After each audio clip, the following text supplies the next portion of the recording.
think we're going. Well, good afternoon, everyone. Thanks for being here. I'm presiding this week as well, so folks may come through the door that we may have to pause for, but my goal is to get you all in and out of here as promptly as possible. Mr. Jordan, I saw you down in 1D this morning. Norris wasn't listed for today. You're just in case we were secretly calling your case out? Your Honor, I just wanted to be sure, just in case. Okay. And I also was taking a plea on a position 4 on that particular calendar. Oh, so another case did the plea go this morning? It didn't. Unfortunately, that attorney wasn't present, but they are scheduling it for a plea later this week. Good. All right. Well, let me know if it goes through, just because I keep track of that particular calendar. But I think position 1, Bright, is what was going forward. That's correct, with 88 Hall for the state. Your several predecessors ago who sat right in that chair. Look where she is now. All right. We have a calendar entitled plea and arraignment. Some of it is that, some of it is not. But we will take care of that and move on. So our first 2 positions are Mr. Flint. Is Mr. Flint here? I don't know if he is online. Ms. Nelson, is this a notice calendar? I believe so, Judge. I'll double check, but yes. Okay, I think it is too. Mr. Flint has the conflict defender. It lists Ms. Hemingway, but I think that's because one of these cases came from Judge Schwall or wherever Ms. Hemingway is assigned. So that means it went to Mr. Johnson, and we were trying to get Ms. Walker to cover it. I don't think we've been successful in that, but here we are. And hopefully Mr. Flint will show up. We'll see. Oh, are you Mr. Flint? Yes, sir. How you doing? All right. Has anyone ever called you saying I'm representing you? No, sir. Okay, I know I got your information last time you were here. You've got the conflict defender, and I've been trying to get someone from that office assigned to you. Let me see if we've still got good contact information for you.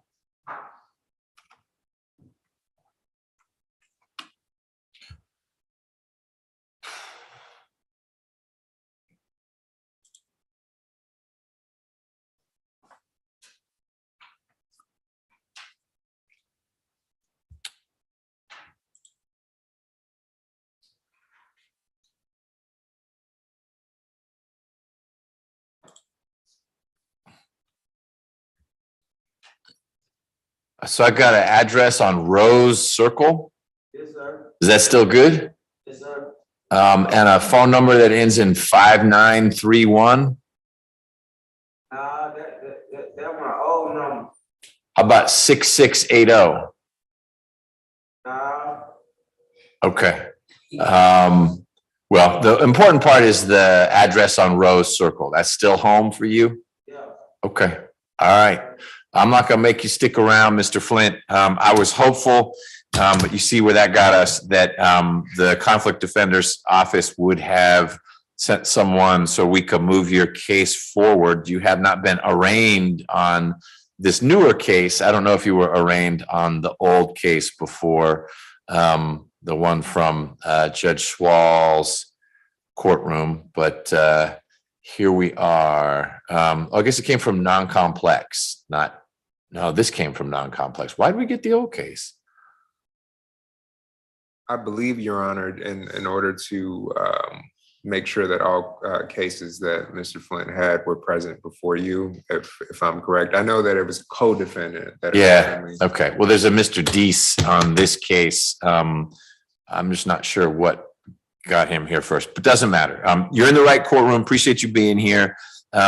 We will not make you come back again until I know there'll be a lawyer at that table to represent you. Mr. Jordan, my recollection is that you had indicated that Mr. Flint's 2 cases are likely pretty easy to resolve if only you had a lawyer to talk to. And I did, Your Honor, send a global offer to Ms. Walker back on February 9th. but I don't know if she was ever, it sounds like she wasn't ever able to communicate with Mr. Flint, so. No, it doesn't sound like she was able to make that outreach. So, Mr. Flint, you have any questions? No, sir. Are you working? No, sir, I'm currently looking for a job. What kind of job? Like, I don't know, anything. What was the last job you had? I ain't never had one. Ain't never had one. Okay. Well, I hope you find one. Excuse me. Let me look up one more thing, which is your date of birth. Yeah, you better get working. You're not like 15 years old. No. Okay. So who pays the bill at Rose Circle?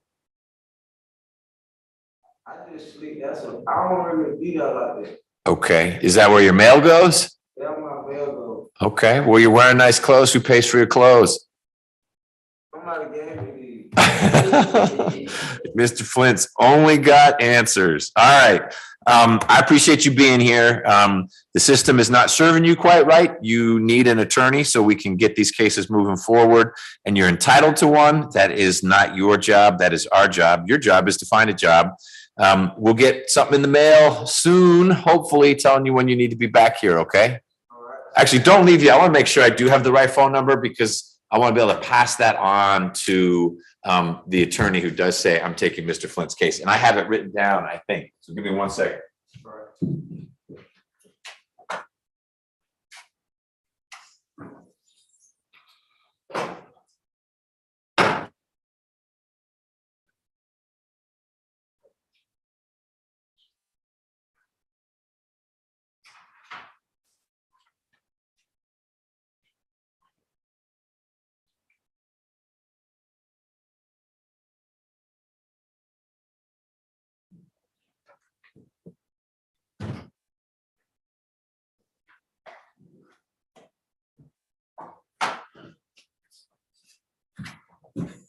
I don't, but if you could write it down for Deputy Gordon.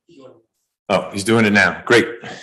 I'll make sure, one, we get it into the system, and two, we get it to the lucky lawyer. Thank you, Ms. Feely. All right, Mr. Flint, unless you've got any questions for me, you don't need to stick around anymore. No, sir. All right, appreciate it. All right.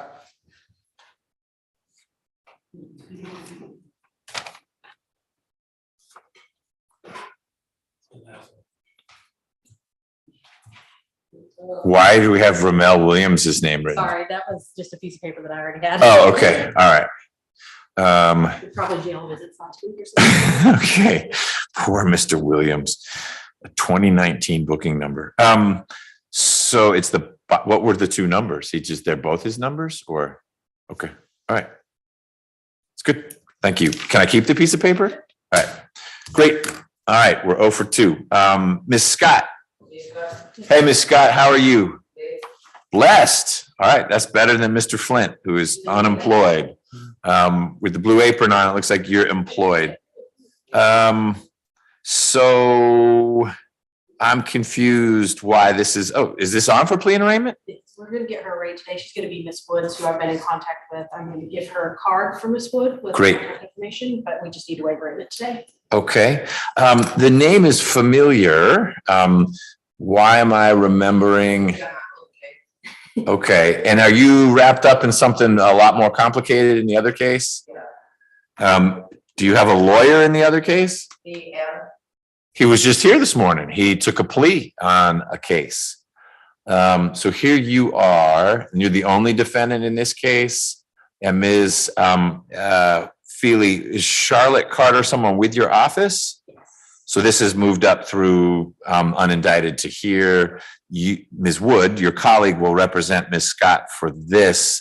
And Ms. Scott, you somehow have retained Mr. Adams in that other case. Someone's paid Mr. Adams? Okay, all right, let me just pull that one up.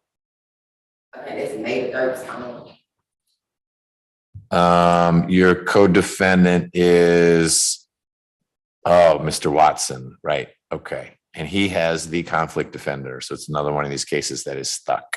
We're going to keep moving yours along, especially since you have two now. Okay, so you're waiving arraignment for Ms. Scott.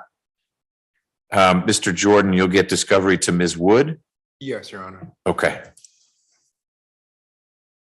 And we'll do a scheduling order. I guess we can work with Ms. Wood on this, but it would make sense, I think, to resolve all of Ms. Scott's business at once. And her piece in the other case is pretty minor compared to remind me how you're connected to Mr. Watson? I was going with sister. Okay, but he's not your brother, or it was you were going with his sister. Got it. Okay. We have one case where it's the defendant who's charged with murder and his mom is a co-defendant. And that's a messy situation. I don't know how. I feel Okay, so you know, okay, but that's not you. All right. Do we need to do anything else with Ms. Scott? I'm gonna speak with her just to verify her contact information, but she can. Great. So Ms. Scott, once Ms. Feely has confirmed all the good digits for you, and she says you can go, you should feel free to go. I'll make sure as best I can that this case catches up to that other one, because if you are, and assuming you're getting reasonable offers from the state and you're talking with Mr. Adams and you're juggling a little bit here, but if you're inclined to work things out, we ought to work all of it out at once so you can go about your business and not have to keep coming back here. Okay, any questions? no, sir. All right, appreciate you being here.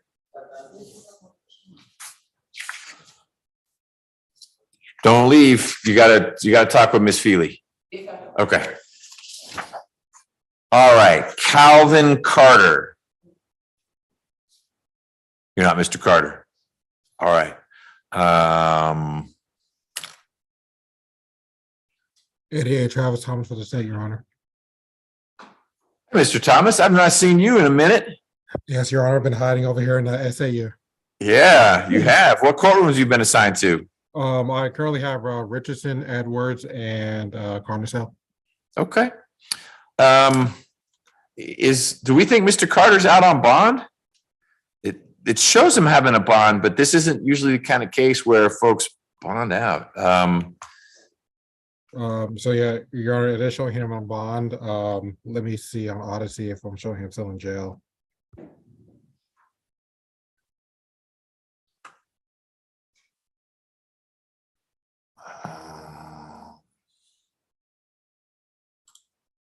So I am showing that he is homeless, Your Honor.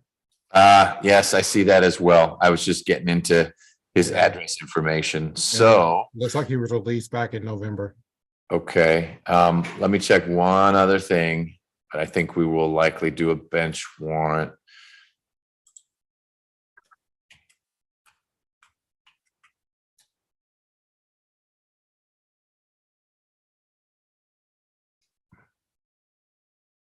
Okay, so I want to make sure at least one of the allegations was relatively recent. Some of them go as far back as 2019. It looks like Mr. Carter has had some troubles registering on an annual basis. Yes, Your Honor. So here we are. Okay. Are you looking for a bench warrant? Yes, Your Honor, I'll ask for a bench warrant or bond forfeiture on this case. All right. If you or your office can work with Ms. Nelson on that front, we will do that. Ms. Feely, the attorney listed is Sarah Rosenhoover. Is that your office? Okay. Will this be your case or Ms. Woods? All right. All right. So Mr. Thomas, if you'll just follow up with that bench warrant situation, I think that's where we will leave this until Mr. Carter bumps into law enforcement again. Yes, Your Honor. Will this go to Miss Feely or Miss Woods? It's going to go to Ms. Wood. All right. Thank you, Your Honor. All right. Thank you. All right. May I be excused? You may. Thank you. All right. Colby Elder. Mr. Rosenblum is here, which is good. Mr. Rosenblum, have you had any communication with Mr. Elder? The first time we've had communication with him since he signed up was this morning. And my office provided him the reason why we were withdrawing or asking for a withdrawal. And that's, he was given the Zoom and that's all I know. Okay. my understanding, having read your motion, is that Mr. Elder didn't live up to his financial obligations to maintain representation from your firm. That, and this morning he advised us that he had moved, which is also a violation of our contract for not allowing us, not providing us any information. And so we've been unable to do any type of representation for Mr. Elder since the original arraignment. He has moved and he's declining to tell you his new address? He hung up on my paralegal this morning, Your Honor. That would be declining to give it to you. I will Okay. do it, yes. So we sent a certified letter that was received according to the post office back in late January prior to me filing this motion. It doesn't say who signed for it but it was sent, it was received, nothing was returned to us. Nor was we sent both a certified letter as well as a regular post at the same time, and we received no return mail. Got it. Okay. So the co-defendant pled guilty. That leaves your soon-to-be former client. And then unfortunately, that means that the conflict defender's office would have to get in the mix. Okay. Mr. Jordan, any objection to allowing Mr. Rosenblum to withdraw from this case? No objection, Your Honor. Okay. Mr. Rosenblum, I've got the proposed order. I will enter that. Mr. Jordan, bench warrant for Mr. Elder. Yes, Your Honor. Sounds like he's not wanting to feel warm and fuzzy with anyone in connection with this case. So I'll do a bench warrant and this case will be on hold until we find Mr. Elder. Yes, Judge. Anything else, Mr. Rosenblum? Not at this time, appreciate it. All right. Thanks for your time. Have a great day.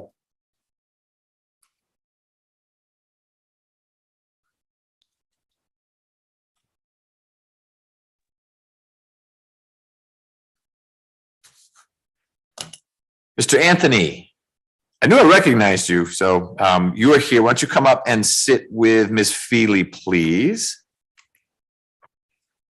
And we have Ms. Willingham on the call. So we've got everyone we need.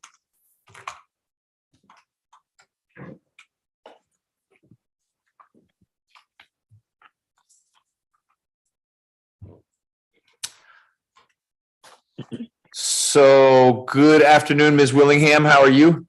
I'm well, and you, Your Honor? I'm hanging in there. My recollection, Ms. Feely, and you will flesh out the contours, is that Mr. Anthony, the last time we were together, was explained to me his understandable desire to think real deeply about how to move forward. And what I'm not remembering is if there was a potential negotiated resolution, we were close, and Mr. Anthony was appreciative of that, but either because he was in school or thinking about going to school, there were some life opportunities ahead of him. And he wanted to make sure that he was balancing the risks of going to trial with the consequences of a plea and all that. And so we set this case out a fair bit for this inquiry calendar. What else do you want to add to that? I think that's perfect. And we've been speaking kind of back and forth all weekend, but I believe we may need just a few more minutes to just hammer out everything, but it is a negotiated plea. There are some pieces that we want to be heard on, but otherwise. Sure. Okay. Ms. Willingham, are you able to stick around for a few minutes if I give Ms. Feely and Mr. Anthony a chance to confer a bit more? Judge, I'm actually going to log off and come over to the courtroom because I also have to be in front of you at 2. And that one I think probably should be in person. So I'll just come over that way. Great. I will just be right here. I think some presiding stuff may have come through the door. So why don't we be at ease with an expectation, Mr. Anthony, that in a few minutes we'll go forward with your plea. Okay. All right. If you all, do you want to go in the jury room or are you fine talking right there? That'd be great. Okay. We can go in the hallway, whatever. I mean, I don't know if you can go right in there or wherever. I just got a call about position 5. So he joined the wrong Zoom link. Oh, So how would you get a call about that? That's great. I mean, then if he can, he joined 5D Zoom link. okay. Got a call. So I'm just like, who are you? We can wait for him. And then that will likely mean no bench warrant if he'll give us an address. We'll see. So are they going to try to direct them our way?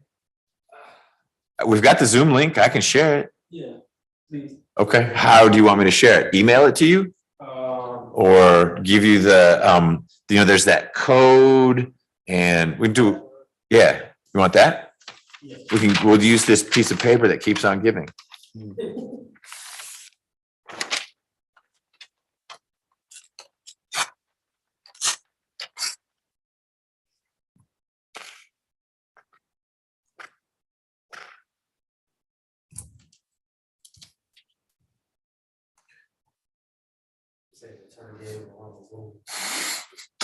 Sounds like he and his attorney are not gonna be poker partners.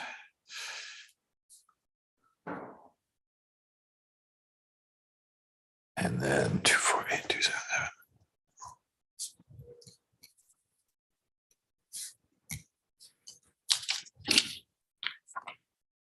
Go.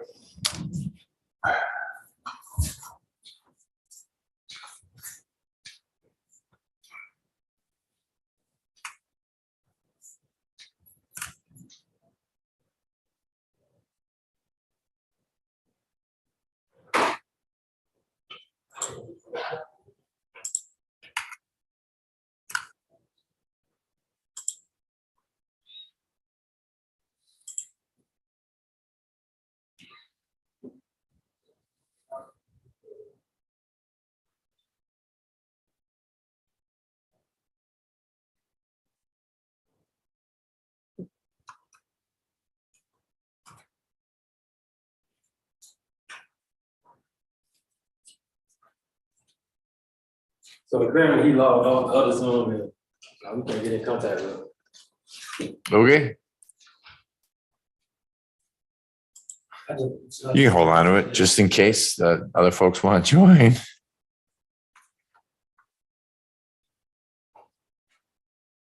Are you waiting on Ms. Willingham? You guys should talk. Yes, I just texted the Zoom link to Deputy Gordon as well. Okay.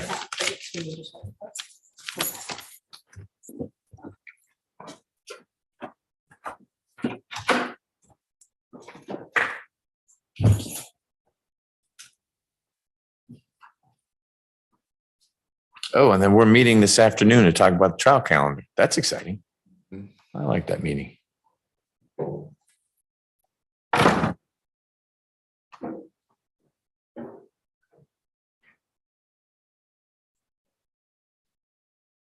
Judge, can I throw a hypothetical situation? Sure. Okay. So I know Mr. Melnick has sent another conflict for Monday, the 17th, but I do believe he may be available on the 18th. If we were to essentially clear out the trial calendar, except for Mr. Lloyd, is there a chance that? Yeah, we just pick a jury on Tuesday. Okay. Yeah, I was going to talk about that today, but a conflict for just Monday would mean, maybe we take some pleas that day or whatnot. But unless you tell me that the Sanchez Lloyd, you say it's going to be an 8-day trial, I don't want to start on Tuesday. But my understanding of it is that we could pick a jury on Tuesday and still finish next week. Very much so. So that's assuming nothing else goes out. Or we prioritize this one. It may be that nothing else that I schedule ahead of it goes out, but Mr. Lloyd's been in for a while, so it will be higher up the list than some of the bond cases. It also assumes that I don't lose you to Judge Emerson. That's correct. Okay. Although I'm a little behind people now because Way pled today, so I've now resolved one case off that calendar. Okay. So we'll see how that plays out. There's not a lot left on that calendar. There's not, at least from my estimation. I think Mr. Norris would probably be either position 3 or position 4 next week, from my understanding. I'll have to look. I'm keeping pretty close track. But if that thing you said pleads out and Bright is going now, I don't think Judge Ingram's case can go. And so we may be up anyway, because a bunch of things have been continued off the calendar. Understood. So we'll see. Okay. It sounds like there's still a bit of a gulf between the two sides on a global resolution. For Norris? Yeah. Absolutely. There's Okay. a large gulf. All right. Hey, there was something red in the picture. Did you change? I had on a cardigan. Okay. Because I was coming in person, I figured I'd put on the blazer. All right.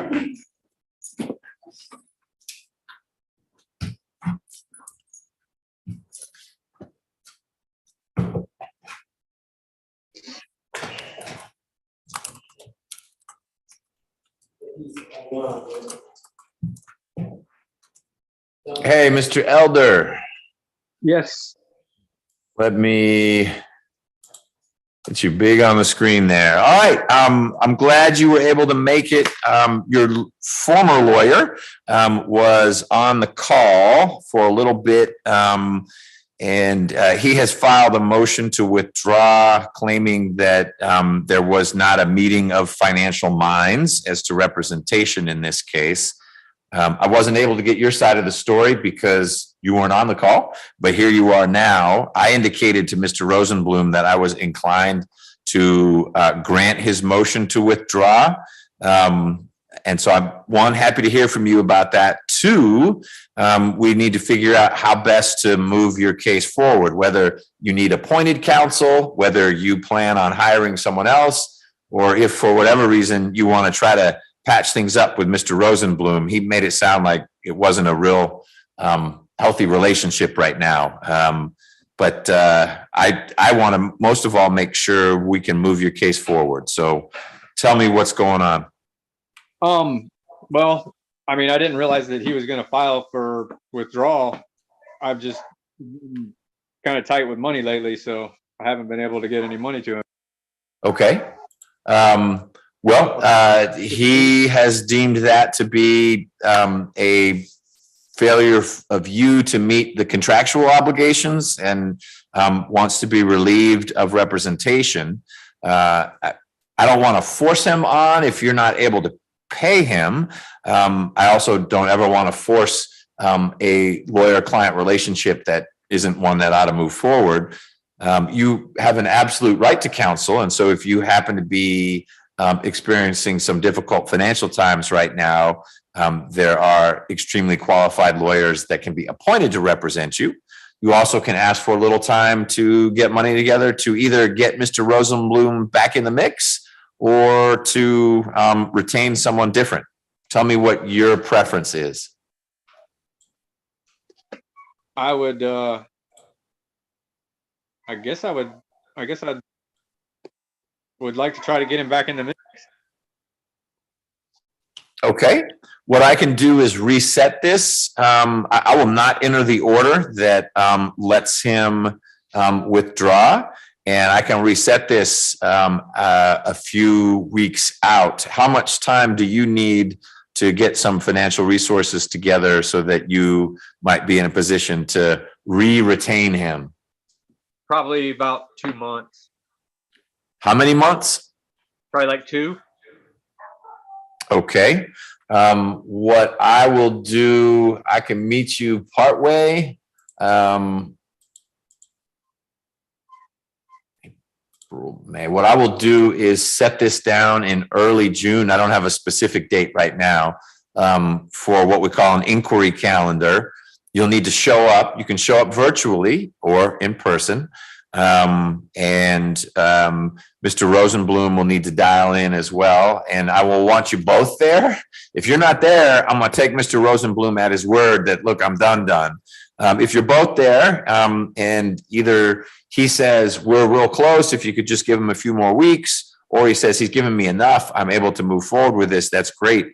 Otherwise, I'm going to need to appoint someone to represent you. You can always bring a different lawyer on board further on down the road if you come across the financial means to do that. But I'm not saying you're doing this intentionally, but a defendant doesn't get to defer for long-term a case against him because he's trying to raise the money for an attorney. Does that make sense? Yeah, that makes perfect sense. Okay. I do want to confirm your address because there was some question about whether you got notice of today's session and how to track you down. Are you still on Chickamauga Drive in Kennesaw? Yeah, that's the best way to get a hold of me.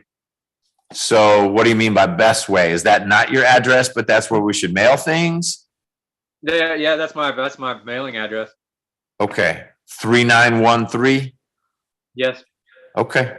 Did you get something in the mail letting you know you had court today? Yes, I did. Okay, well, that's a good sign. Then we'll keep that as your address of record, and we'll get a calendar published for early June. And you'll need to appear again virtually or in person, and that'll be the day we sort out representation. Either you and Mr. Rosenblum were able to work it out, you have a different lawyer, or at that point, I'm going to appoint someone to represent you. Okay? Okay. Any questions about anything else? No, I don't think so. Let me look at one thing. So you've got a bond. The main point of your bond is that you have to stay away from some address in Atlanta. I assume that's not an issue for you? No, not an issue at all. Okay, good. Your co-defendant has already pled guilty, so you are the last guy left in the case.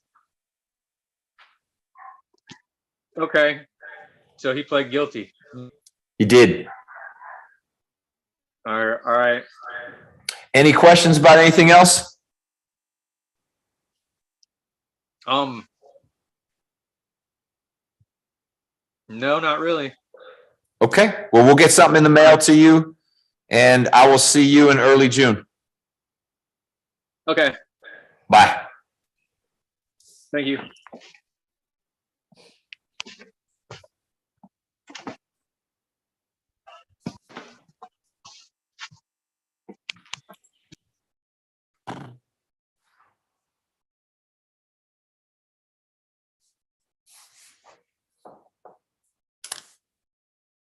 Are they locked in there?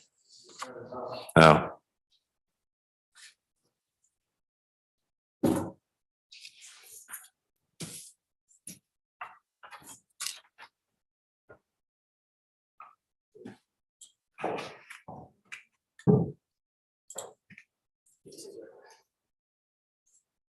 Just gonna verify the breakdown, and I think we'll be ready.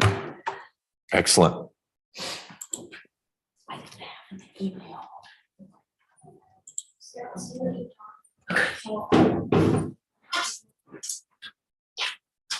Sent to you folks from about how to-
So, Mr. Jordan, I just saw Mr. Melnick's conflict letter.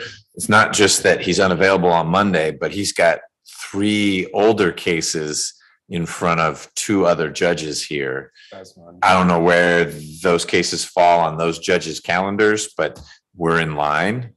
So we'll see. And he should know more as Tuesday approaches. Understood. Absolutely.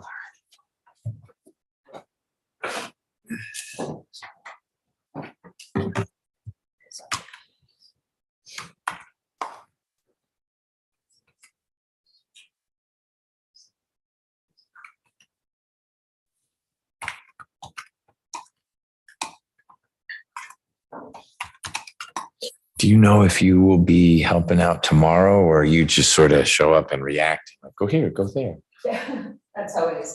But he's trying to arrange something for. Okay, great. Thank you. He meaning Mr. Dawson. Mr. Dawson. Great.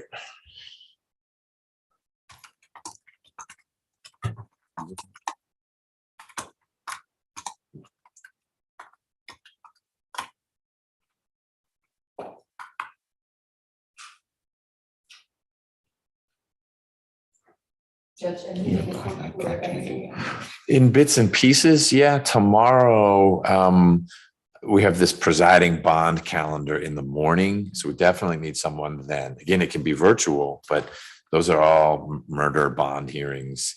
And then in the afternoon, we've got some pleas, so we'll need a court reporter in the afternoon. So it's not a 9 to 5 thing, but sort of like today, it's 2 kind of big pieces. It couldn't be that I just see you in the morning and don't see anyone in the afternoon. But I told Mr. Dawson, if he has to play musical chairs and I get the benefit of working with you in the morning and it's someone different in the afternoon, that's fine.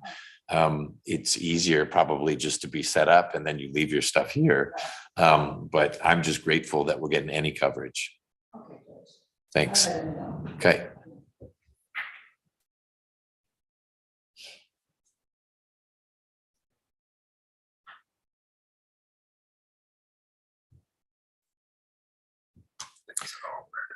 Ms. Feely, can I ask you a question about an unrelated case? Mr. Kuntz. So we're going forward with the hearing. Mr. Kuntz just didn't want to be here. He's waiving his presence, not I don't want you as my lawyer. I don't want to deal with these motions. I don't want to be in court, particularly given those charges.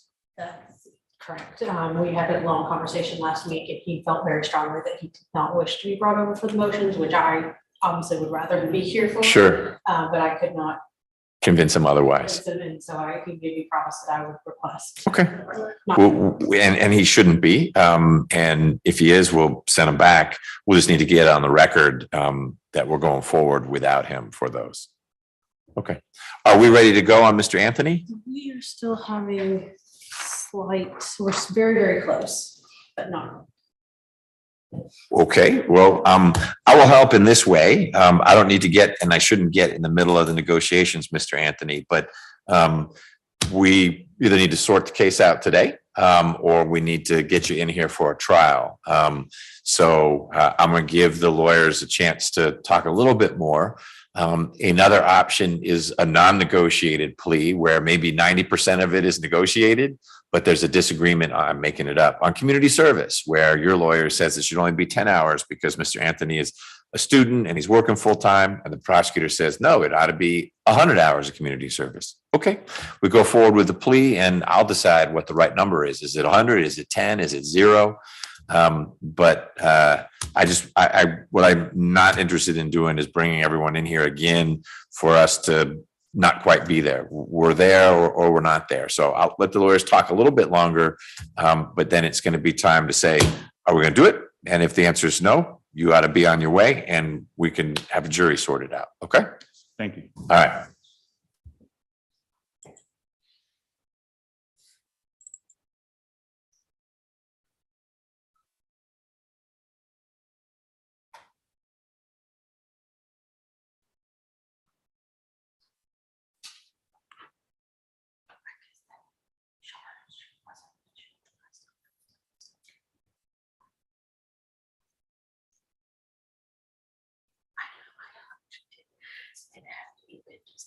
something very vague.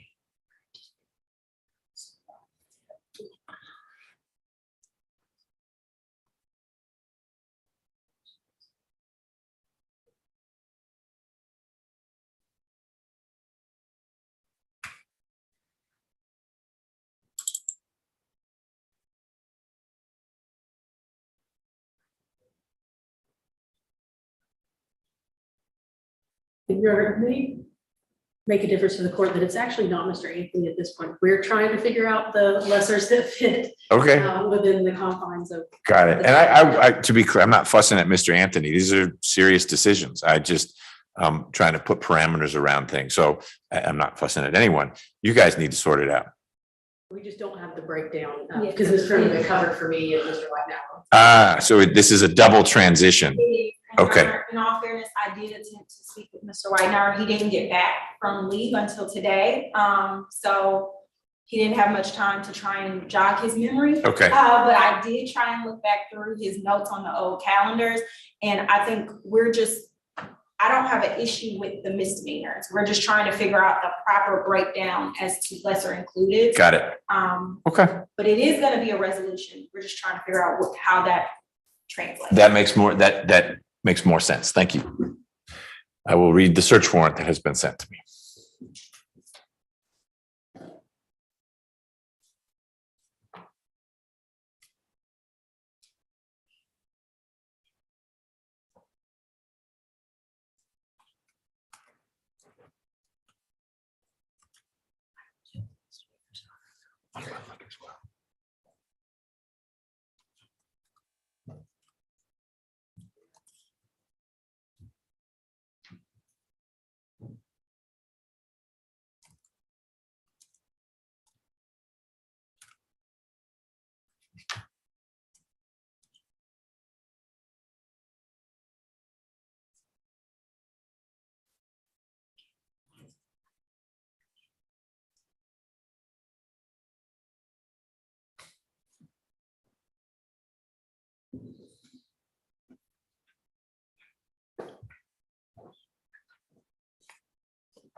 We're ready with the quiz. Apologize for the delay. No, it's okay.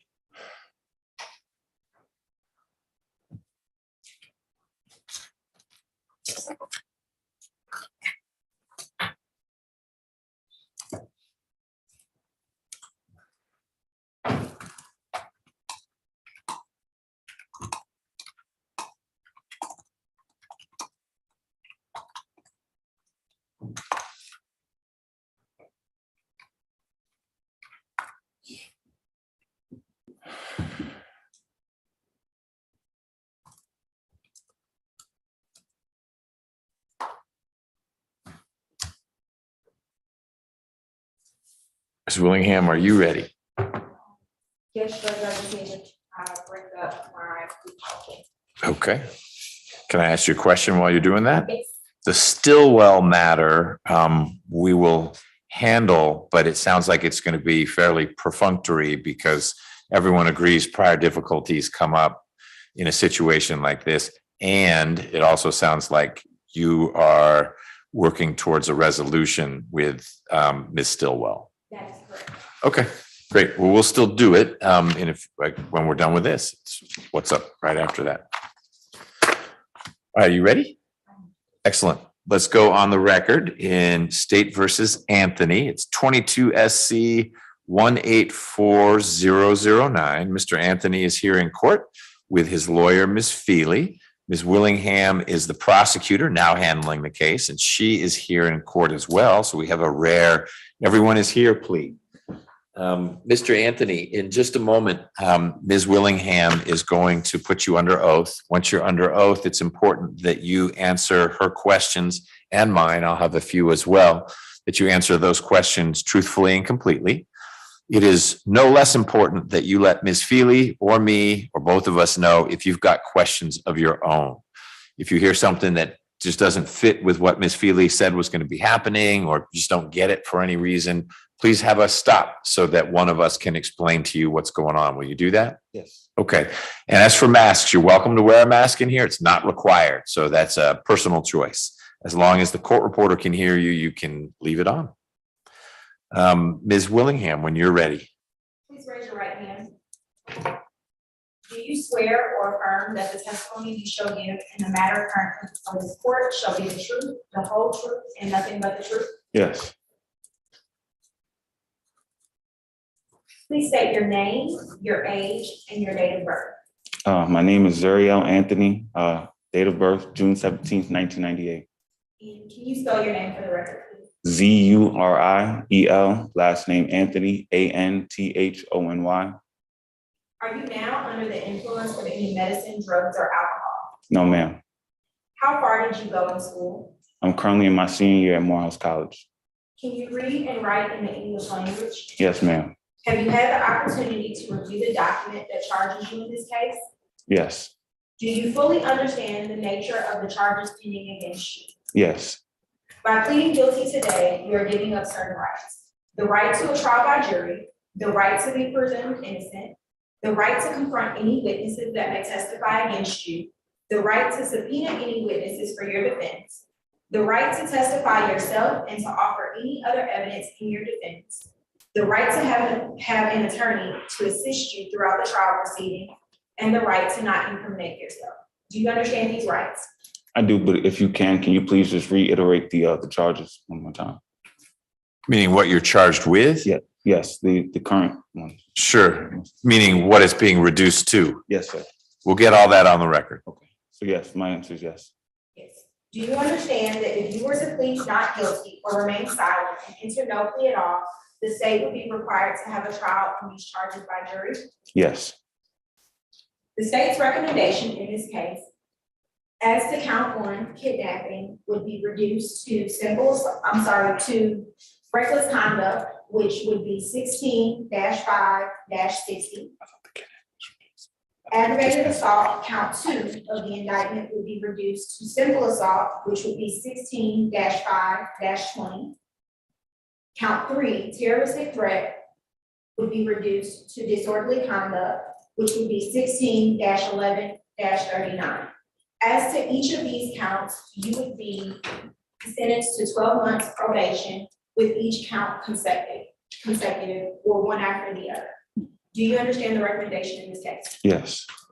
And that varies slightly from what we discussed, because and this may have been a miscommunication on my end. I thought that there was not a legal lesser included of the kidnapping, so I thought we were going to null cross that one. I don't know that reckless conduct fits. So there's count 4, which is possession of a firearm during commission of a felony.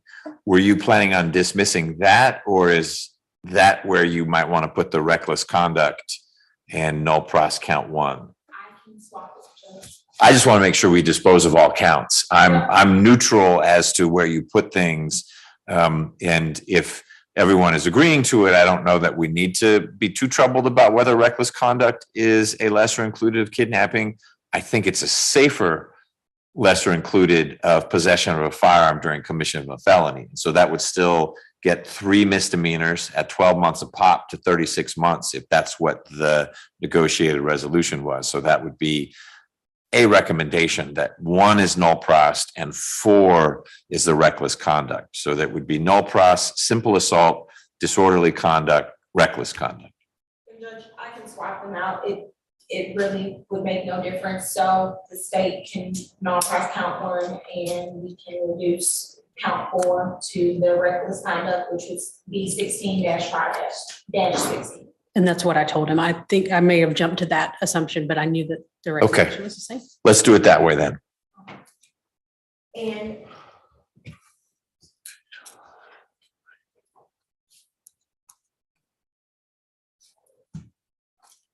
so you would be pleading guilty today, then, well, first, let me go back. Do you understand the recommendation of the state at this time? Yes. You're pleading guilty then to the charges of reckless conduct, simple assault, and disorderly conduct, each with a maximum sentence of 12 months. Are you now serving under any other sentence in confinement, or are you on probation or parole for anything anywhere? No. You heard me tell the court what the negotiation is in this case, which would be a total of 3 years probation.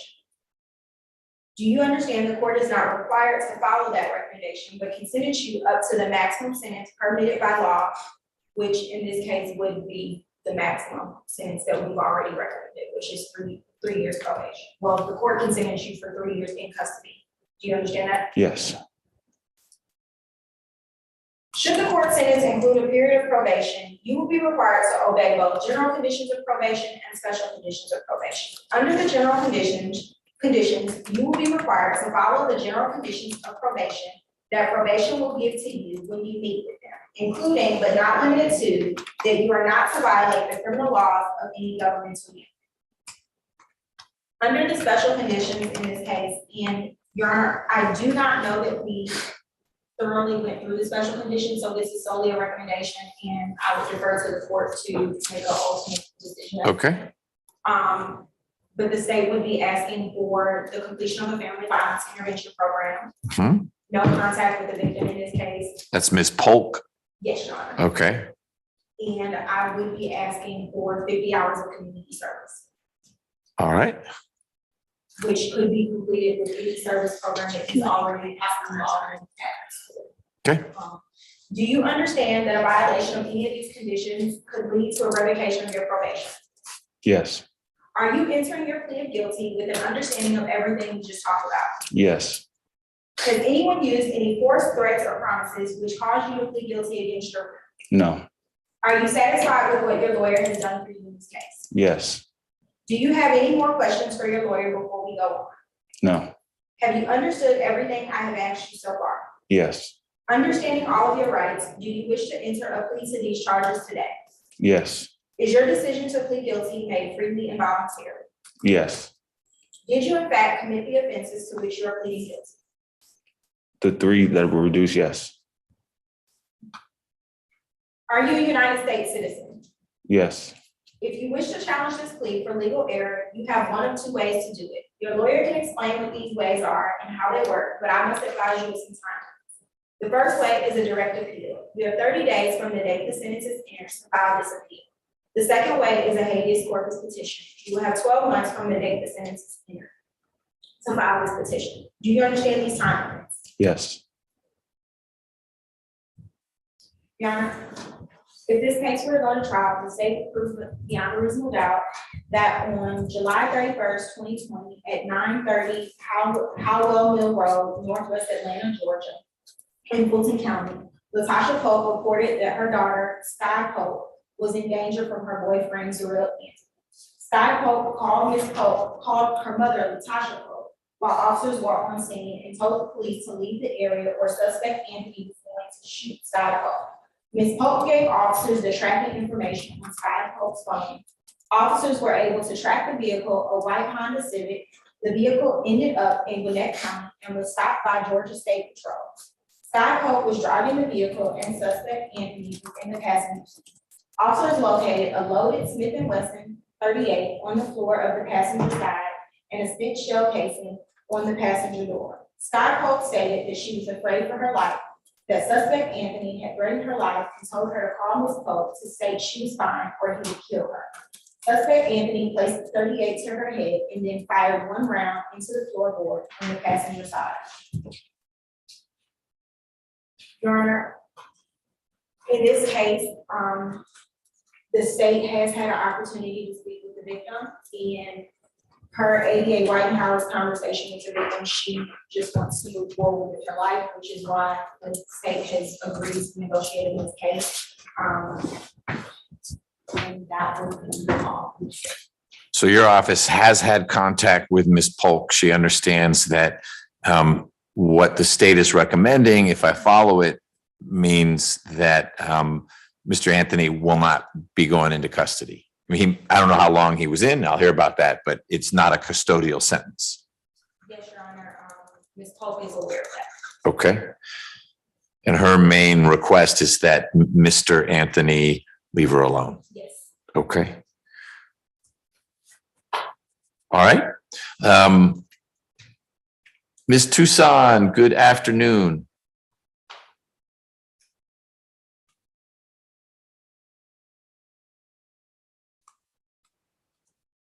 She's listed as being on the call here. This is probation, just trying to get a little bit about criminal history.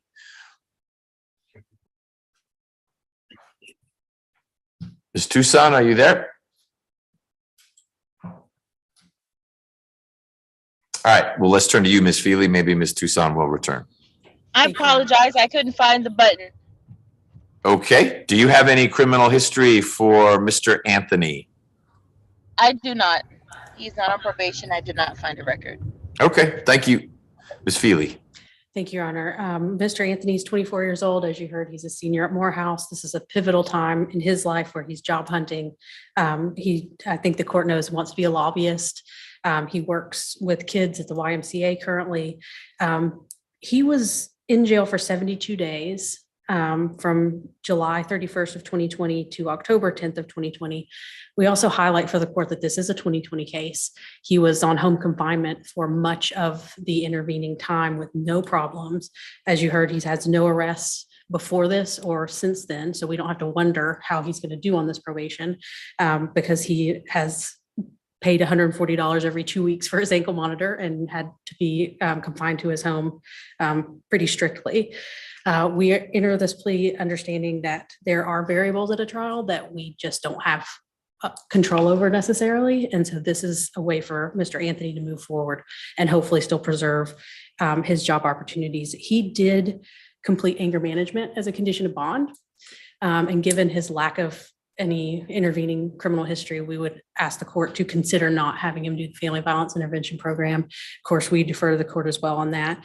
The only other thing that we wanted to request is a possible incentive date or an early termination of the 36 months probation. And Mr. Anthony has provided job offer letters to me that some of which I turned over to Ms. Willingham about opportunities, and the court used the term life opportunities that are passing him by during this pivotal stage of his moving on to his career portion of his life.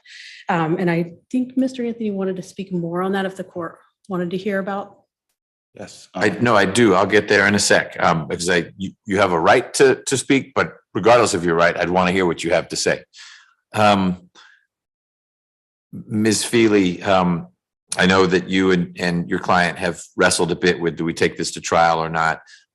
A few of the facts Ms. Willingham shared seemed like they either happened or they didn't, like a bullet hole in the floor of the car. Did your investigation show that there was no evidence that the gun had been discharged into the car?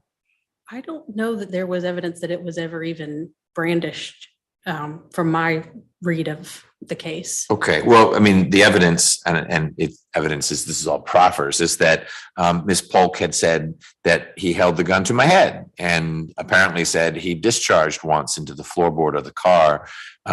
That's nothing where there weren't photos that have been provided to you demonstrating that that was the case. Not that I recall seeing. Okay.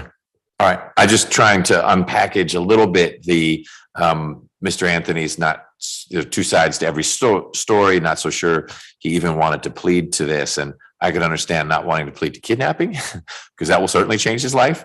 But if in fact the gun was discharged in the car, that is and there's evidence of it, that's a harder one to say it didn't happen if there's a hole in the bottom of the car. So the main concern of mine for trial is that there was a firearm in the car, but all of the rest of it we do dispute. Of course, we are admitting to the elements of the misdemeanor. Sure. Okay, because the misdemeanors are disorderly conduct, reckless conduct, et cetera, and not I held a gun to someone's head, which would get you to aggravated assault. Okay. It sounds like some of that remains in flux. What did you want to share with me, Mr. Anthony? So I just wanted to speak in regards to the probation sentencing. She stated, and as you stated earlier, it has definitely served as an impediment to my life opportunities. Since my release in 2020, I've encountered multiple job opportunities that I haven't been able to move forward, such as a youth development specialist with the Division of Youth and Family Justice in New York with ACS. I wasn't able to move forward with that because of this, and it was pending, and I didn't have a disposition. Another opportunity that I did have was a teaching assistant to the Harlem Children's Zone, which I also have right here, which brings up my fingerprint notice, and I wasn't able to move forward with that as well due to this case. In addition, I'm currently a site coordinator at the YMCA, and I'm in charge of 70 students. And I was recently offered a promotion, but wasn't able to move forward with it because of this situation. And I also would like for the court to take into consideration that I've done 3 years of home confinement. I've paid the money that I needed to pay. As she stated earlier, I have no criminal history. I haven't reoffended, and I would just ask if the court could reduce or eliminate the probation in order for me to move forward with my life opportunities. And I'm also a Dean's List student at Morehouse. In addition, I also do 200 hours of community service each semester. And as I said, and I just want to emphasize that it really has had a major impact on my life and the opportunities that have come my way. And I hope that the court can recognize that. Mr. Anthony, tell me the 200 hours of community service each semester, that's something you've elected to do? It's a requirement of the degree you're trying to get at Morehouse, or how is it that you're doing it? Given the honor of being an Adams Scholar. So as an Adams Scholar, we are obligated to do 200 hours of community service. This is something that I applied to, and I was very competitive, and I was chosen to be an Adams Scholar. Can you say that word? What kind of scholar? Adams Scholar. Oh, Adams, like John Adams. Yes. Got it. Okay. So you are an Adams Scholar, and a requirement of that scholarship is 200 hours community service. Yes, sir. Each semester. Yes. Okay. Does the school help you find channels through which you can do the community service, or you have to find the opportunities? How does that work? It can work both ways. So the program does provide different channels, but it also does allow us the autonomy if we can find an organization to serve that community service with. Has there been a single organization that you focused on for all your hours, or have you spread them across several? So I've spread them across without my years at Morehouse. I've worked at as a robotics instructor at the John Hope Community Center. And also in my earlier years, it's a charter school, KIP. I also work with KIP as well. And those are the two main places that I've served my community service at. Okay. And you are now in your final semester of your senior year? Yes. All signs point towards graduating? Yes. Got all the credits you need? Yes. Okay, good. Any other questions? No, sir. All right. Well, Mr. Anthony, I have one more question for you. Ms. Polk, at the time this happened, so whatever it was that happened in July of 2020, was this a significant person in your life? Was she a stranger to you? How would you describe your relationship with Ms. Polk back then? To sum it up, we were dating. We were dating. She'd describe it the same way, you would think? Yeah, I believe so. Okay. When was the last time you saw Ms. Polk? That time. Okay, meaning the day of the drive in the Honda Civic. All right. Okay. Well, Mr. Anthony, I find there's a factual basis for your plea to these 3 misdemeanors of simple assault, disorderly conduct, and reckless conduct. I also find that your plea is knowing and voluntary. Voluntary means no one's forcing you to enter this plea. You're only entering it after having had enough time to think about it and discuss it with your lawyer and conclude that it's the right way forward for you. Is that correct? Yes. And a knowing plea is one where the defendant understands everything that was explained to him. And I trust that you do. I've asked you if you have any other questions, and you don't. You're smart and articulate, and I think you followed what we're doing here. Mr. Anthony, do you authorize my staff to sign the indictment indicating your plea to those 3 counts? Yes. Ms. Feely? Yes, Your Honor. And Ms. Willingham? Yes, Your Honor. All right. Mr. Anthony, I'm going to, count 1 is being dismissed by the state. Count 2, I'm going to sentence you to 60 days to serve. In other words, 2 months to serve. You've already served those 2 months. You're not going back into custody. Count 3, I'm sentencing you to 12 months, and count 4, 12 months. Those will run consecutive to each other. So those will be 24 months of probation. So the overall sentence, I guess, is technically 26 months to serve 2 months with a balance on probation. And you've already served the 2 months. So you'll have 24 months of misdemeanor probation. The number 1 special condition of your probation is no contact with Sky Polk. Don't call her, write her, text her, do anything that might cause her to think, hey, Mr. Anthony's trying to reach me, whether it's through friends or acquaintances or anything like that. Sounds like you've moved past her, and hopefully she's moved past you, because as your lawyer, and you pointed out, you've been on this sort of house arrest-ish thing for a bunch of months now, and there've been no issues. I'm also going to require you to complete 100 hours of community service over the course of those 24 months. I'll allow you to double dip if you are doing community service because you're an Adams Scholar, as long as those hours are documented. That's community service. And so it will be credited towards the 100 hours you have to do through the misdemeanor probation that you have. I'm not going to require a family violence intervention program, but I will have those 2 conditions of no contact with Ms. Polk or her family, and the 100 hours of community service.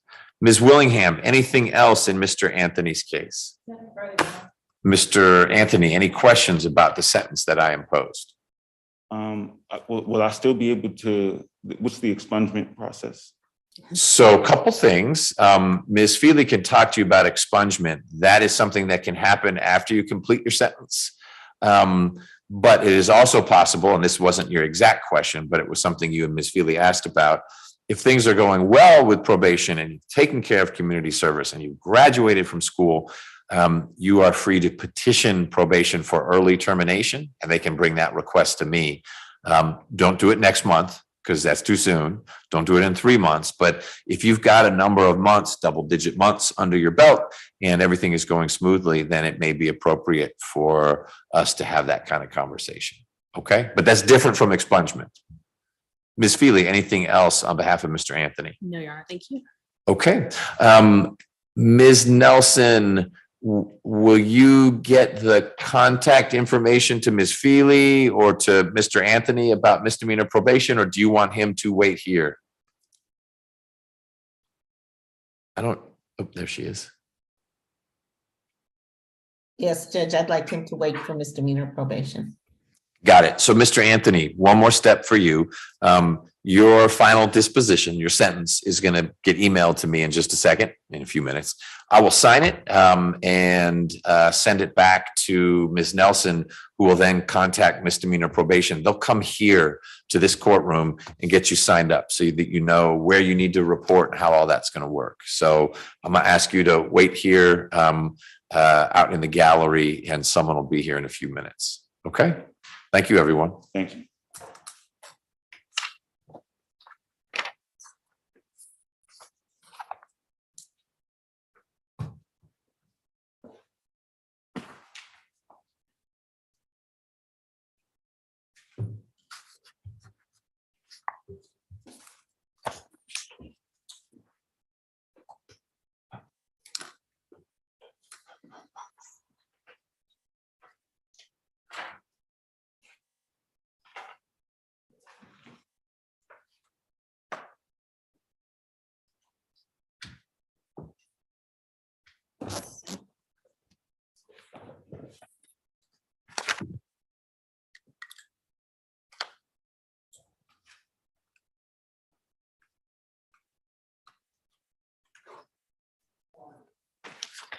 All right, let's turn to Ms. Stillwell's motions hearing. And I see her lawyer. I don't see Ms. Stillwell. Your Honor, she's present in court. Oh, she's in court. Okay. Hey, Ms. Stillwell, how are you? You can come on up and sit next to Ms. Feely, please.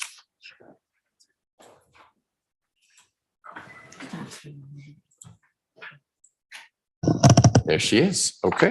Ms. Stillwell, you're welcome to keep wearing the mask. Masks are not required in the courtroom. So if you are going to be doing much speaking, I'll ask you to pull it down while you're talking. Otherwise, it's up to you. Okay? Okay. All right. So you ready to get on the record? Yeah, thumbs up. This is case 22 SC 185080. It's State versus Tawana Stillwell. Ms. Stillwell is here in court. Her attorney, is it pronounced Marks? It is, Your Honor. Mr. Marks, who is a colleague with Ms. Edwards. Mr. Marks is appearing virtually, and we have Ms. Willingham in court. Ms. Stillwell, do you waive your right to have Mr. Marks seated by your side? You have a right to be here in court, which you are. You also have a right to have your attorney right next to you, because attorneys are often needed in different courtrooms throughout the day. We have them appearing virtually for certain things like this motions hearing, and that's fine by me. It needs to be fine by you as well. You all right with that? Yes, that's fine. Okay. If you and Mr. Marks need to speak privately at any point, let me know. You can step outside. You have a phone with you? Yes. You can step outside and call him. He can go mute, and then you guys can have a private conversation. I don't think we'll need to do that, but that's not my call. That's yours and his. So if you do need a timeout to talk with him, will you let me know? Yes. Okay. Mr. Marks, you have filed a 404B notice. If this matter were to go to trial, it sounds like you intend to introduce to the jury some other acts of the deceased. What I saw in some email traffic between you and Ms. Willingham is that everyone agrees that these are essentially prior difficulties, for which in some respects no notice is required, and they're fairly permissive rules in allowing those in, because they go fairly directly to state of mind and motive and whatnot. When it's prior difficulties with between the defendant and the victim, as opposed to other acts or incidents of domestic violence that may have occurred either in your client's life or in the deceased's life.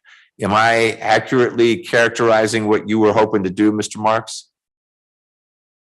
Yes, you are, Your Honor. And as you probably saw from the chain, we're essentially in agreement. We've been in discussion regarding an overall resolution of the case. But yes, my notice was essentially filed out of an abundance of caution. Sure. And the state does the same thing when the victim is the one who is through. The state wants to get in through the alleged victim situations of prior difficulty. So it's always smart to paper it, and you did. And I think it's sufficient. I don't know that we need to flesh it out more than we just have. Ms. Willingham, is there more you want to get on the record in connection with Mr. Marks' notice? Your Honor, I guess just for the sake of the record, the state would just acknowledge that so long as the prior difficulties are solely between the defendant and the victim in this case, the state would have no objection to those. We are well aware of them as well. If there's anything beyond that, then we just ask to be put on notice so that we could, I guess, have a proper motions hearing. But based on our discussions, it is my understanding that's not the case. Okay, Mr. Marks, let's just confirm that the information that you have that you would want to use at trial would relate to the deceased's treatment of Ms. Stillwell and not of another female in his life or a child in his life or his mother or anyone like that. That's correct, Your Honor. And as Ms. Williams stated, if we were going to be approaching any other specific instance outside of Ms. Stillwell, we would provide proper notice well in advance of any trial. But at this point, the specifics that we're looking at deal with Ms. Stillwell and her prior relations. Okay. With the deceased? Correct. Okay, got it. Ms. Willingham, let me call this case up on the screen here.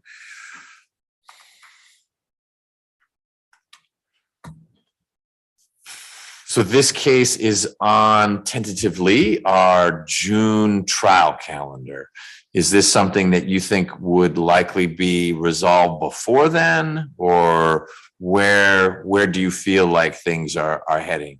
I do think it's something that we. Oh, there's a would status conference. I Yes. skipped over that. There's a Yes. status conference in 15 days, 2 weeks. There is, Your Honor. There's a status conference within 2 weeks. I'm not 100% sure we will have a resolution by then, but I do think we will have one before the June date. And if that is what happens, I will be certain to make sure that we notify Ms. Nelson immediately so that we can try and get it in here to not waste the space for the June calendar. Okay, appreciate that. So Mr. Marks, then we will still see you or Ms. Edwards and certainly Ms. Stillwell on April 25th for the status conference, where we will lock down that everyone has discovery, et cetera, and that there are no other moving parts. If the case can be resolved, then great. Otherwise, just know that it will be on the June trial calendar. Perfect. Thank you, Your Honor. Ms. Stillwell, do you have any questions? I'm gonna speak to my attorney a little later. I did have was trying to figure out what they were saying about the other witnesses. So I was the only one bringing up other witnesses. The notice that your lawyer filed simply says that your lawyers intend to provide if this case goes to trial, they intend to share with the jury evidence about other things the deceased did that are generally bad things. And it doesn't specify it, but Mr. Marks has specified with the prosecutor, Ms. Willingham, what they are. And it sounds like, and I don't know the specifics, but it would be instances where the deceased was violent with you. And all I wanted to confirm was that's what it's limited to, because it may well be that the deceased was violent with another woman in his life or with a child. But that doesn't come in as easily as instances of verbal or physical abuse of you.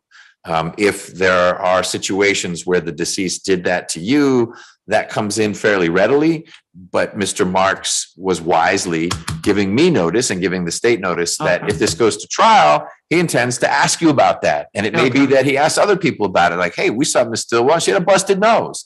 And she said how her nose got busted because this guy hit her with a flower pot. That kind of thing is what we were talking about today. I was probing your attorney to make sure he wasn't going to bring in other witnesses, say, oh yeah, what's the last name of the person who's deceased? O'Kelly. O'Kelly. If Mr. Marks was going to bring in witnesses who say, man, O'Kelly broke my nose, that's different. And that's not, I'm not saying he ever broke anyone else's nose, but if he did, I need to make sure that the jury really ought to hear that, because the fact that Mr. O'Kelly may have broken my nose doesn't necessarily mean that you had justification for doing what you're doing. Now, the defense in this case, I assume, is you were defending yourself and that Mr. O'Kelly was abusive and violent towards you. And so evidence that he was abusive and violent towards you tends to come in your trial. But if he was an abusive and violent toward me and not you, and you didn't even know that he treated me poorly, the jury's not going to get to hear about that. And so that's the only thing I was asking your lawyer about, is to make sure, you're not talking about instances where Mr. O'Kelly was rough with other people. It would be situations where he was rough, my term, with Ms. Stillwell. And he has said, that is it, Judge. If we decide we want to bring in other things Mr. O'Kelly may have done, I'm making all this up, he was a drug user or he robbed a bank, we need to have a long discussion outside the presence of the jury before I would decide that that's okay to come in. But what I'm saying right now is, if there is a trial, and it doesn't sound like there will be, but if there is a trial, if Mr. Marks is going to get in evidence about how Mr. O'Kelly treated you, that can come in. Okay. That's it. All right. Does that make more sense? It does. Okay. You should still reach out to your lawyer. I encourage the two sides to continue to talk. And I will see everyone on April 25th. Anything else, Ms. Willingham? Nothing further, Your Honor. All right. You'll be back soon to have is today when we talk about the trial calendar? It is. I'm not going to leave. I'm just going to step out and retire. So wherever you want, just be back for that conversation. Yes. All right. Anything else, Mr. Marks? No, Your Honor, thank you. All right, you are free to go. Thank you, Ms. Stillwell. All right, have a good day. All right, bye-bye.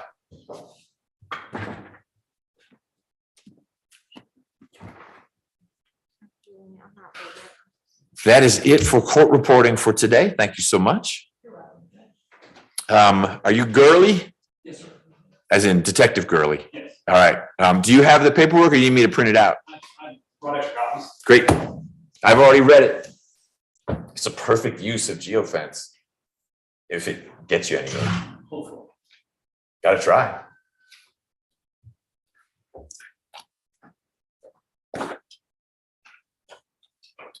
And the Brinks driver is okay. I mean, other than being traumatized, it was just give it to me and she did.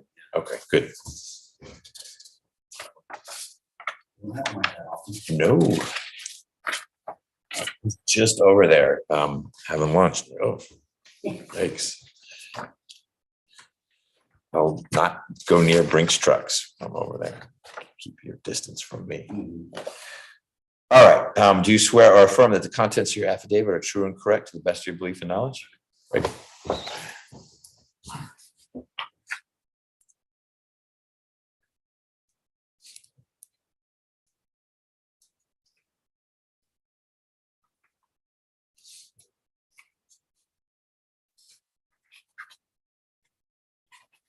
So if we had done, this is the one you need to sign, done this virtually, where do you go with the paperwork after you get it?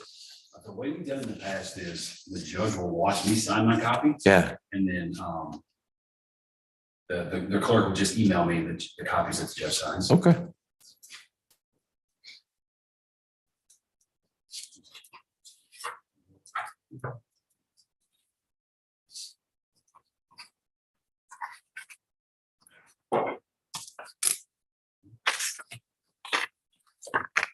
So that's the one. Don't disclose. So what's your guys' hit rate with these? Because the only other thing I've signed today was one of your colleagues had 3 where they didn't come up with anything. I think I've personally done 5. I'm not had any luck. But I know our homicide, they've had a couple of. I've seen a couple of those where I sign it and then I get the stuff back too and sign the return. There you go. Like I said, it's worth a try. A lot of times we don't know if they have a phone, but this time we do. Right. Well, that's the nugget when I read that they show the guy when he's ordering and he's got the phone, like, oh, you come on, this should work. And you've got 2 spots, which is a great way to narrow it down. So maybe this is the one.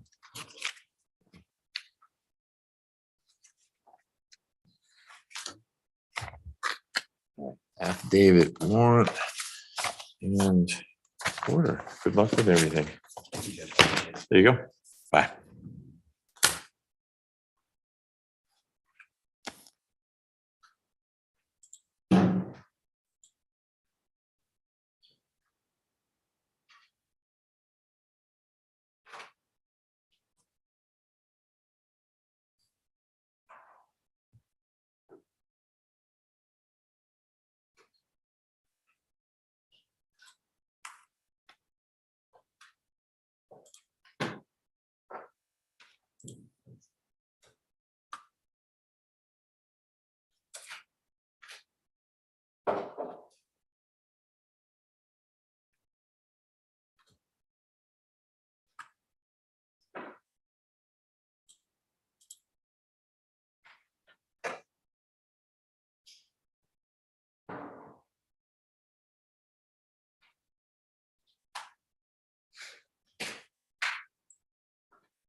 Only one that we have together.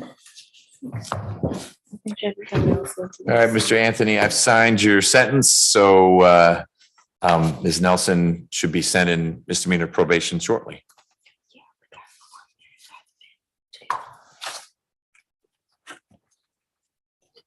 I was just gonna say that was the one issue is whether he'll be here or not. Yeah. I think that's all we have together then. Everything else is me and Leslie. Okay. So we're not meeting until 3:30. Oh, I thought it was at 3. Well, then. Yeah, I'm going back there. I'll be back out in an hour. You also can zoom in. I was gonna say, I think I'm just gonna zoom in. That Ms. Nelson asked to leave this Zoom link open, so I'm gonna leave it open. I'm gonna come out here. You can be in here, but not required. I'm happy. Just maybe put that red cardigan back on. Be more comfortable. Thank you, yeah. So, all right. Ms. Wood is back or is going to appear virtually. Thank you, Ms. Blackman, again. Because most of the cases are hers. She's an off. I thought Okay, this morning, so she good. didn't Zoom from office. Good. Okay, great. I will see you guys then.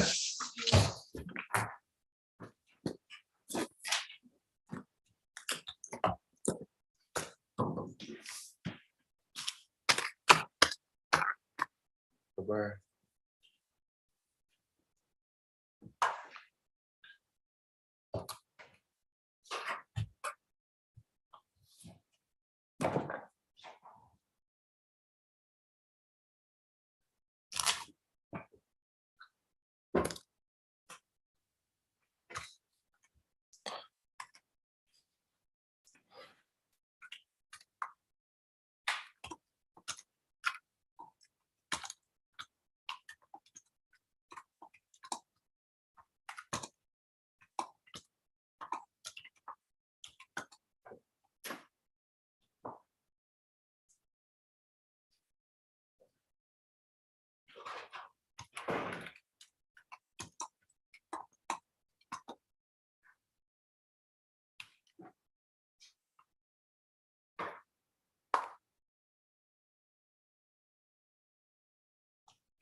So the last thing you just signed, was it, did that make the news? The brief speaking? I think I seen that on the news. So you probably did. It was maybe a week ago at West End Mall. Brinks lady pulls her little van up, goes into West End Mall and is coming out. And this dude holds the gun right to her head and says, "Give me everything," and gets some bags. It's only $1,400, which lets you know they don't have a lot of money in those bags. But it's on video and they notice that one of the two guys hanging out, and one of them has a Popeyes bag. And there's a Popeyes just like a block away. And so then they look at the Popeyes video from a few minutes before, and the two guys are in there. And one of them is messing with his phone. So they're going to do a Google geofence in both places, right outside the mall and Popeyes, to see if the same device is there. And if it's the same device, because it's all anonymous when they do the geofence. But if device number 1, 2, 3, 4 is there, and 10 minutes later is right at the edge of the mall where these two guys were, and this woman got hit. And yeah, so that's some good police work. I'm impressed with the Detective Gurley there. So yes, if you read about a Brinks truck getting, it would make the news. It sounds pretty bad. I mean, he just walked up and put the gun right to her head. So give me the stuff. No one got hurt. So they were hanging out at the entrance to the mall. They just, what they did after this woman was robbed, the Brinks employee, is they looked at all the camera footage and they noticed there are these two guys standing at the entrance. And one of them had a Popeyes bag, and he hands something to the other guy. And the moment the other guy gets this thing, everyone scatters. And then he robs her. So don't go to Popeyes and then rob someone. Mr. Anthony pointed out that he has not been officially released, waiting on misdemeanor probation reporting information. Is that right? Right. No, he should be right here. I've already signed his final disposition, and misdemeanor probation is on its way up.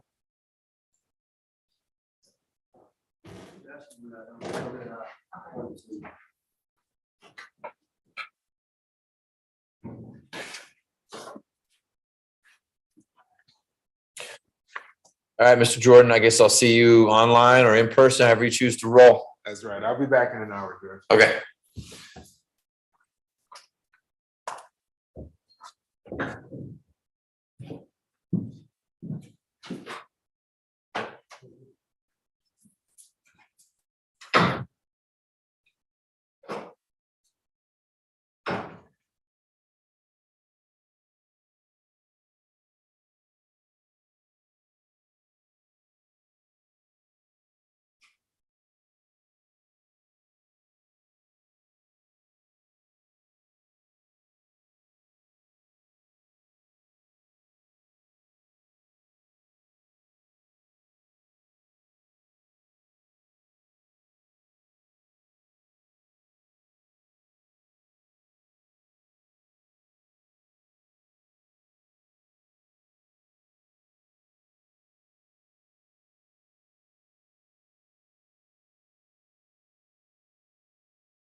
He's trying to ask me to be this.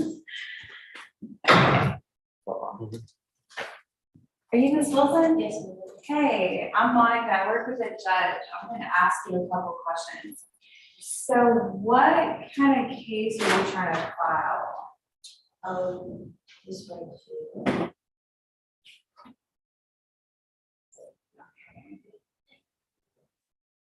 Okay, so you're trying to file a magistrate.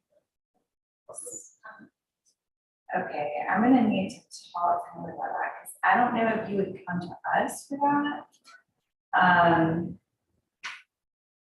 Judge McBurney is a superior court judge. Yeah, we've been getting confused for the last hour. I went downstairs, upstairs. Okay, because this is a magistrate case, so I don't know if they have. I'll try to find out if they have their own person that looks at things like this. Does magistrate court have like a presiding judge? No. Okay, so that stuff comes here. Okay, do you have any documentation or like an EBT card or anything that you do? Okay, that'd be helpful to have. Okay, cool, thank you.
Okay, he signed it. So yeah, now you take it downstairs to the clerk's office. Okay, thank you. Yeah, best of luck.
Sorry. I have a, search warrant for the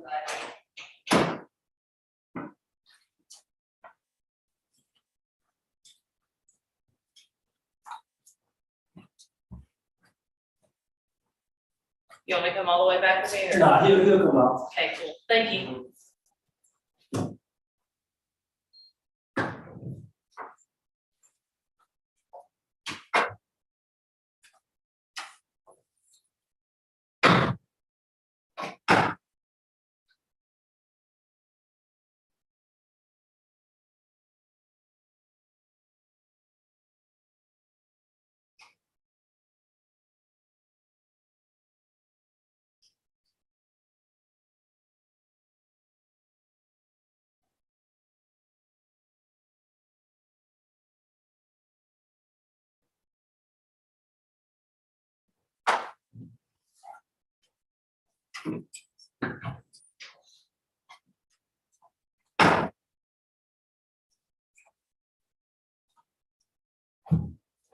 Y'all busy?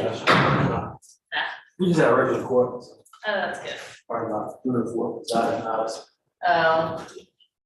Not terrible. I didn't wanna wait last minute, so I was trying to get here as fast as I could today.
Oh, hi.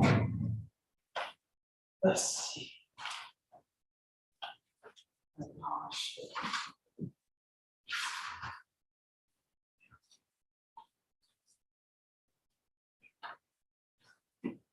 How do you keep your stuff together? I know, right? It's so lengthy. How are you? What are you doing? Nothing, doing search. How are the masters? It was rough. Really? Here. It was hard. Oh, Lord. It was the weather, and we had like people who were like blackout drunk at 8:30 in the morning. Nuts.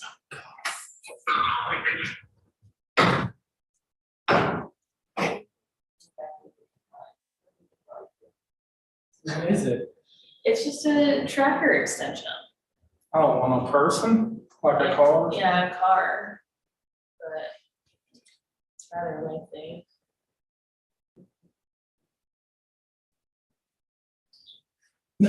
No. Hey, it's okay. I'm in McBurney's courtroom. I had to get like a Gmail thing signed anyway, so.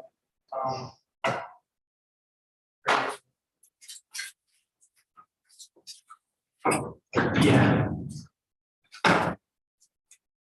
Okay.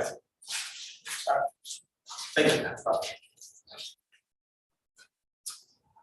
Who is Herman Taylor? Oh, no. Some G. Yeah, she works for Region 10. Really? They wanted me to help them find this dude that was with those two disappeared men in Houston. Oh, yeah. Yeah. I did hear about that. I found him. Oh, I found him too. Well, he's at an address in Covington. there. That's where I was. 8120 Berrywood Court. Perfect. Yeah, Herman's Really? He's Yeah. different. So I said, this man shot someone at the gas station in 2020. And he murdered someone at the same gas station 3 years later. Oh my God. Well, That's crazy. yeah, pattern. Is this a dip cup or are you drinking Yeah. cups? Ugh. So gross. How have you been? I've been good. What's been going on with you? Nothing much, just working and When did you get back? midnight last night. Really? I just be evidently at like 9. What for? We had a pre-op meeting for a search warrant for tomorrow morning. Car drugs or something? Mhm. Yeah, these guys are straight drugs and some trap house and like overhead tomorrow. Who's So, doing it? DEA expertly, and then DeKalb Hyde is gonna take all the dope. And then if there's like a ton of money, which I highly doubt, we would take the money and back them all out. Right. So. That's probably it. Hello? Hey.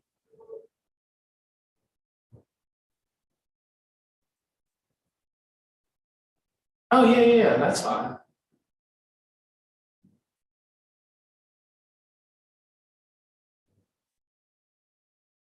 Yeah, no, that's fine. All right. All right, man. I will.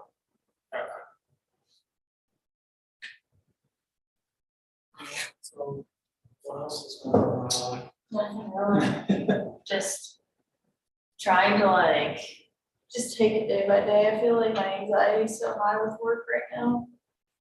I feel like we've been overworked, but it was nice to take like a week off last week. But, Yeah. I mean, I was extra job, so I was working the entire time, but you know.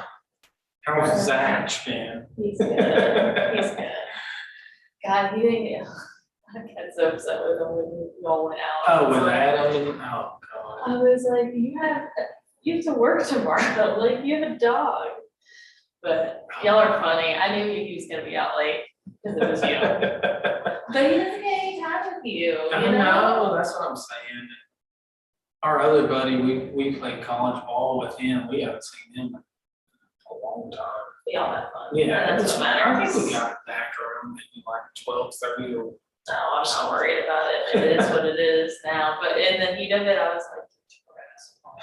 He didn't get, he wasn't like a little drunk or anything. Like No, I was worried about my dog. a- He was like, yeah, we're just gonna figure out a ride home, and I was like, what? But I'm glad you're about to hang out. I'm glad you're back in the game. Oh, I was very yeah, glad to I hear know, that. I know. Back out there in the streets. In the streets. How's it been though? Oh, it's been good. Yeah. Yeah, She get to do any flag? not really. Or is she just not communicating with you? I felt like it was either not gonna a be lot. like one or the other. Yeah. She wants me to sell that house there. It was like to make it work, she wanted me to sell the house and move to Kennesaw, and I was like, can't really sell the house right now. Right. When she wanted to get back together, but she wanted to. Yeah, but that was like a condition. That's what I said. It's really not that far away from each other, you know, like, Right. because it's she working in Kennesaw or? does No, just she like the works in area? Atlanta. I don't know why, I guess she just likes the area.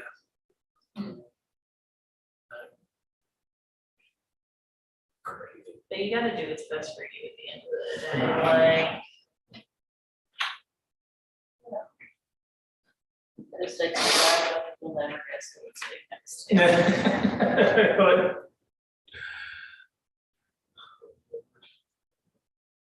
Is he working right now? He's in like a UC class, that's why he's been out for it all week. Oh, behind her.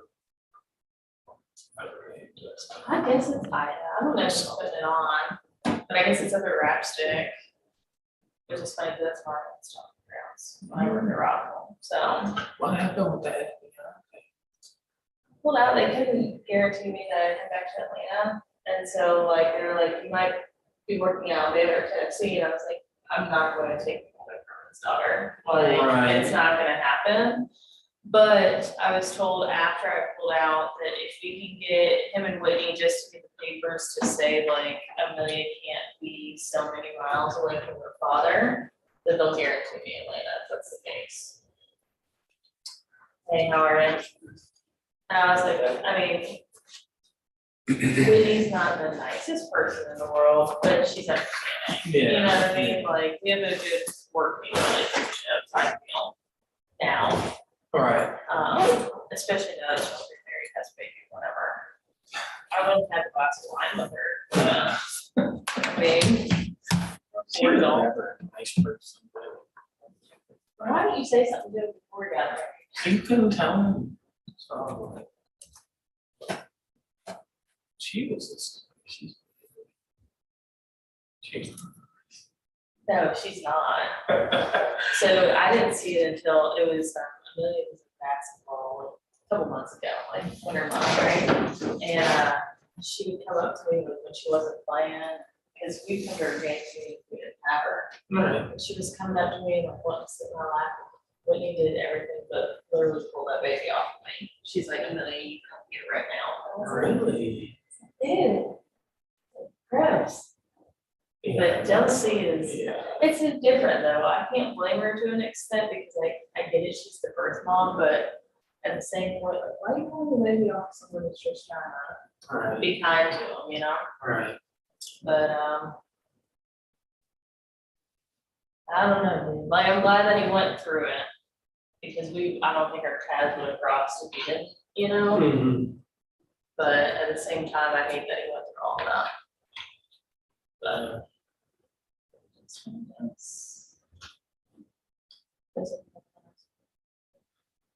Yeah, that would be definitely. Sex at, oh, nice, tell me what's that.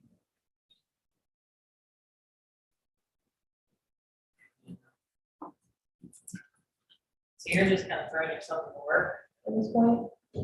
Yeah, I've been working a good bit. Which is harder. Yeah. So. Those Easter pictures were so fun. Oh my God. Just the zoom in on his face. Yeah, he's so funny. That's why I was like, oh my good. Yeah, it was, we had a good time. So, And you're on beach with them, mhm. right? Okay. That ain't, they do a big. I don't know, like going through that, but yeah. Oh, really? So it's an FBI task force? Yeah. Okay. Like,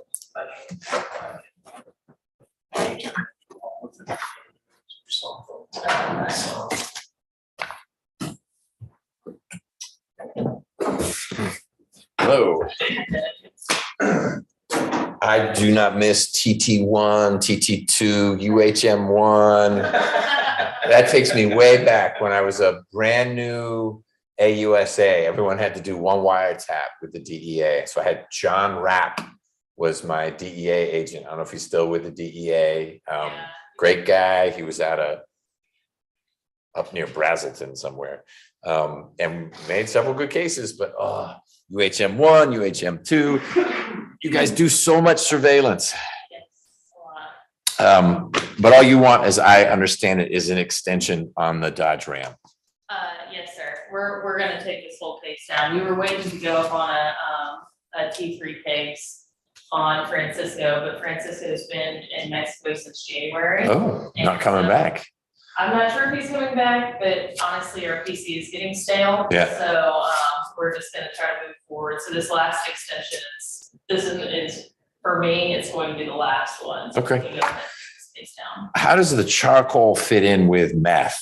Like, why would the dog alert on charcoal? So. Or is it not charcoal? They It's just not paint their meth black? Yeah, it's concealed. Oh, So, when we actually had to break it up and we went through that whole process of, there was a whole process that we did with our meth lab guys, where they have a little bit more of a sophisticated technology to do the, field testing with it. uh-huh. It tested for caffeine and